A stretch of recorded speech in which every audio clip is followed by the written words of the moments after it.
आपका next nine news में। इस रिपोर्ट में हम बात कर रहे हैं स्वर कोकिला लता मंगेशकर जी को लेकर। अब हमारे बीच में नहीं है, दुनिया को अलविदा कह चुके हैं, लेकिन फिर भी उनके कुछ ऐसे अनसुने किस्से हैं जो लगातार सामने आ रहे हैं। वो चाहे उनके पिता से रिलेटेड हो या फिर उनकी लाइफ और उनकी जिंदगी यानी कि उनके परिवार को लेकर हो, तो बहुत सारे ऐसे अनसुने किस्से हैं जो लगातार सामने आ रहे हैं। ये भी बताते हुए चले कि 6 फरवरी को उनका निधन हो गया था, जिसके बाद से पूरा देश काफी ज्यादा दुखी था। लेकिन अब धीरे धीरे करके लोग अपने आप को संभालते हुए जा रहे हैं। इस रिपोर्ट में हम आपको कुछ ऐसा बताएंगे जो शायद ही आपने कभी सुना हो या शायद सुना ही ना हो, तो उसके लिए आप लगातार इस रिपोर्ट में आखिरी तक बने रहे। बता दें कि लता मंगेशकर अपने जीवन में काफ़ी कुछ देख चुकी है। जी हाँ, अगर उनके शुरुआती दौर की बात की जाए तो उनके पिता के जाने के बाद उन्होंने काफ़ी मेहनत की और संगीत में अपना नाम कमाया। लेकिन जब संगीत की दुनिया में सबसे पहला कदम रखा तो उनसे ये तक कहा गया था कि लता, तुम्हारे जो आईब्रोज हैं, जो बूहे हैं, वो काफ़ी ज़्यादा घने हैं, क्या इनको कटवा दिया जाए? तो लता जी मान गई और उनको कटवा दिया। फिर उसके बाद किसी ने कहा कि लता, तुम्हारे माथा बहुत छोटा दिखाई देता है, क्या तुम्हारे बालों को भी कटवा दिया जाए? तो इनके बालों को भी कटवा दिया गया। और ये सब होने के बाद लता जी जब अपने घर पहुंच रही थी तो वो अपनी माँ के गले लगकर फिपक फिपक के रोई। उनसे कहा कि मेरे बाल काट दिए गए हैं, मुझे पैसे कमाने के लिए क्या ये सब भी काम करना पड़ेगा? क्योंकि यही कहा जाता है कि पैसे कमाने के लिए लता जी ने अपने बाल तक गंवा दिए थे और ये बात उनसे सहन नहीं हो रही थी। उसके बाद ही उन्होंने डिसीजन लिया था कि बाल ना कटवाऊंगी और ना ही कुछ भी करूंगी, क्योंकि मुझे अपने संगीत पे पूरा विश्वास है और आगे बढ़ूंगी तो सिर्फ संगीत की भूमिका को लेकर आगे बढ़ूंगी, ना कि आईब्रोज बनवाना और बाल कटवाने को लेकर, क्योंकि मुझे अपने गाने पे पूरा विश्वास है और मुझे ये सब चीज़ों में बिल्कुल भी दिलचस्पी नहीं है। इसलिए वो बहुत ज़्यादा नाराज़ भी हो गई थी और साथ ही साथ उनको हर एक चीज़ का बुरा भी लगा था। और इसके साथ साथ ही जब वो थोड़ी और बड़ी हुई तो उनके साड़ी के रंग को, कपड़ों के रंग को लेकर भी बात की गई थी कि तुम हमेशा सफ़ेद कपड़े क्यों पहनाते हो। तब लता जी ने ये सोचा था कि एक दिन हरा, एक दिन लाल, एक दिन पीला कपड़े पहनने से अच्छा है कि मैं सादगी के रंग यानी कि सफ़ेद ही पहनूं। और तब से वो सफ़ेद रंग में ही दिखती थी। और वही ये भी बता दें कि आपको लता मंगेशकर भारत की सबसे प्रतिष्ठित प्राच्य गायिका है, जिन्होंने कई फिल्मी और गैर फिल्मी यादगार गीत गाए हैं। दुनिया भर में उनके करोड़ों प्रशंसक हैं जो लता को मां सरस्वती का अवतार मानते हैं। लता ने 1000 से ज़्यादा हिंदी फिल्मों में गीत गाए हैं। मुख्यतः उन्होंने हिंदी, मराठी और बंगाली में गाने गाए हैं। वह 36 से ज़्यादा भाषाओं में गीत गा चुकी थी और अपने आप में एक कीर्तिमान है। लता मंगेशकर का जन्म 28 सितंबर 1929 को इंदौर में हुआ, जो कि मध्य प्रदेश में स्थित है। वे पंडित दीनानाथ मंगेशकर और शेवंती की बड़ी बेटी है। लता के पिता पंडित दीनानाथ मंगेशकर एक मराठी संगीतकार, शास्त्रीय गायक और थिएटर एक्टर थे, जबकि मां गुजराती थी।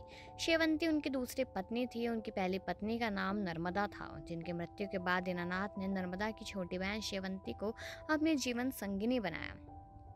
पंडित दीनानाथ का सरनेम हार्डीकर था, जिसे बदलकर उन्होंने मंगेशकर कर दिया। वे गोवा में मंगेशी के रहने वाले थे और इसके आधार पर उन्होंने अपना नया सरनेम चुना था। लता के जन्म के समय उनका नाम हेमा रखा गया था, जिसे बदलकर लता कर दिया गया। यह नाम दीनानाथ को अपने नाटक भावबंधन की एक महिला किरदार लतिका के नाम से सूझा। लता के बाद मीना, आशा, उषा और हृदयनाथ का जन्म हुआ। बचपन से ही लता को घर में गीत, संगीत और कला का माहौल मिला और वे उसी ओर आकर्षित हुई। 5 साल की उम्र में ही लता को अपने पिता संगीत का पाठ पढ़ाने लगे। उनके पिता के नाटकों में लता अभिनय भी करने लगी। लता को स्कूल भी भेजा गया, लेकिन पहले ही दिन उनकी टीचर से अनबन हो गई। लता अपने साथ अपनी छोटी बहन आशा को भी स्कूल ले गई। टीचर ने आशा को कक्षा में बैठने की अनुमति नहीं दी।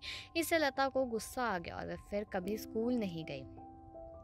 1942 में लता मंगेशकर पर मुसीबतों का पहाड़ टूट गया। उनके पिता की जब मृत्यु हुई तब लता मात्र 13 साल की थी।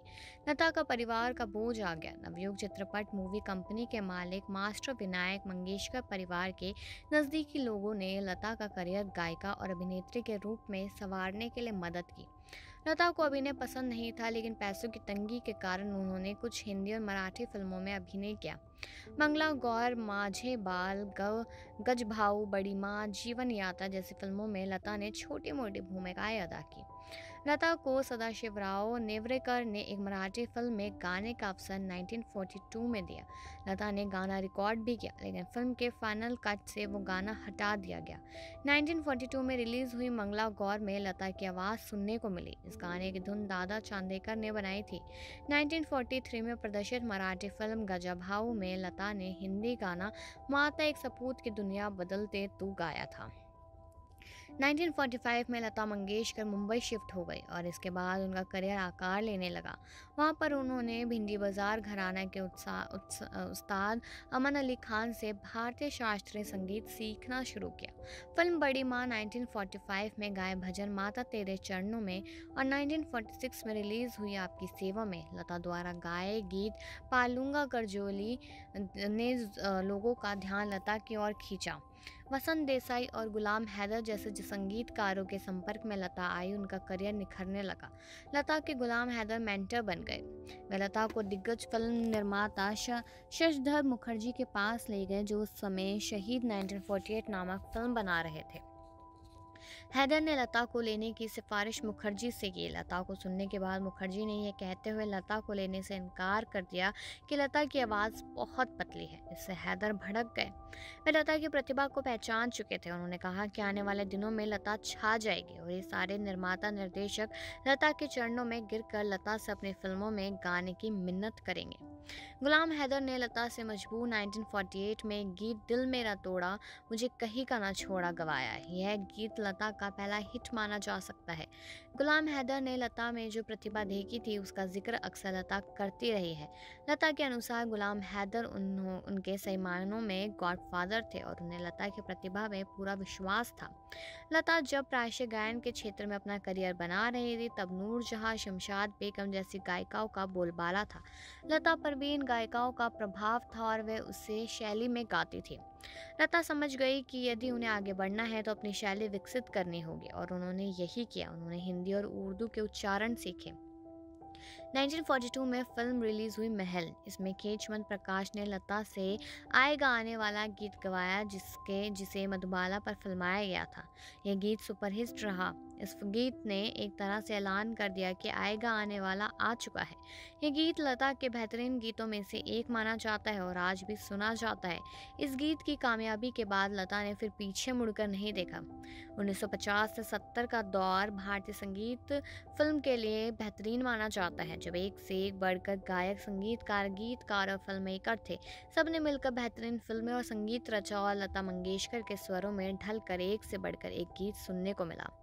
वहीं पर इन संगीतकारों के साथ लता ने उनके यादगार गीत गाए जिनकी लोकप्रियता की कोई सीमा नहीं रही। लता की आवाज़ का माधुर्य आमजन के सिर पर चढ़कर बोला। महिला गायकों ने इर्द गिर्द घूमना भी शुरू कर दिया था और वहीं पर आगे बताते चले कि कई फिल्में महज इसलिए सफल रही क्योंकि लता मंगेशकर के गाने बहुत ज़्यादा ही लोकप्रिय हो गए थे।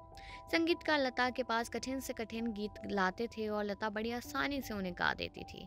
वहीं 1970 में फिल्म संगीत में गिरावट आना शुरू हो गई, लेकिन लता ने अपने आप को इससे बचाए रखा। उनके गाने क्वालिटी लिए होते थे और वे सफलता के शीर्ष पर बनी रही। सिलसिला, फासले, विजय, चांदनी, कर्ज, बहुत सारी फिल्मों में उनकी आवाज़ हमेशा ही चलती रही। लगभग 7 दशक से भारतीय फिल्में लता के गीतों से लगदग होती रही। मधुबाला से लेकर तो माधुरी दीक्षित जैसी तमाम हीरोइनों को उन्होंने आवाज़ दी। लता मंगेशकर हमेशा अपने सौम्य स्वभाव के लिए जानी गई। तमाम फिल्मों में उन्होंने काम किया। पीढ़ी दर पीढ़ी उनके संबंध मधुर रहे। लता को हर किसी ने अपने परिवार का ही हिस्सा माना था।